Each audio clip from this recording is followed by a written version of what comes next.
And then I'll see some rebel Republican, some guy that wants to grandstand, say, I think that Congress should take over negotiations. Let me tell you, you don't negotiate like I negotiate.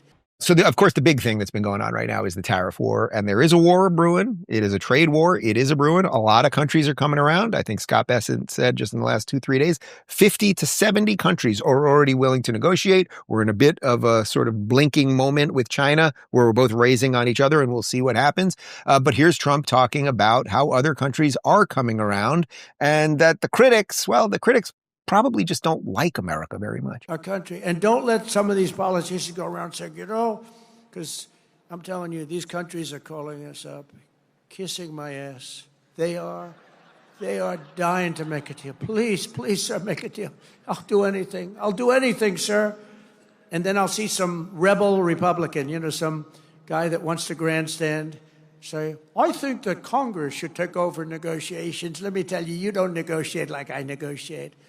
Congress takes over negotiating, sell America fast because you're going to go busted.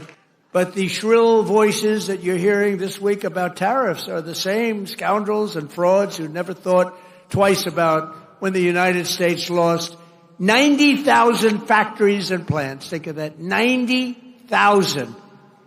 How do you do 90? If you had a map, a big map the size of that wall, and you had a pin for each factory, you wouldn't have enough room. You think of it, 90,000 factories since NAFTA. So that's it. That's exactly where we thought we were going to be if we got into this tariff situation, that countries would be coming around and begging to get in. And we know that that's happening with certain countries that are going to do the 0 for 0 or just completely change the deals altogether so that they're not so lopsided in their favor and always screwing us. And that, yeah, he's right. There were a whole bunch of political leaders and industry leaders and everything else who for years and years let our 90,000 factories, I don't know how many years he's talking about over, but like 90,000 factories, factor in all the jobs that were there, all the infrastructure that puts in a city. I mean, there were cities that probably had one factory and that's basically where everyone worked, right? And then the restaurants that were there and the hotels that were there and everything else that happens there. And then, I mean, we know this throughout Middle America. Then the factory goes down and then they become basically ghost cities.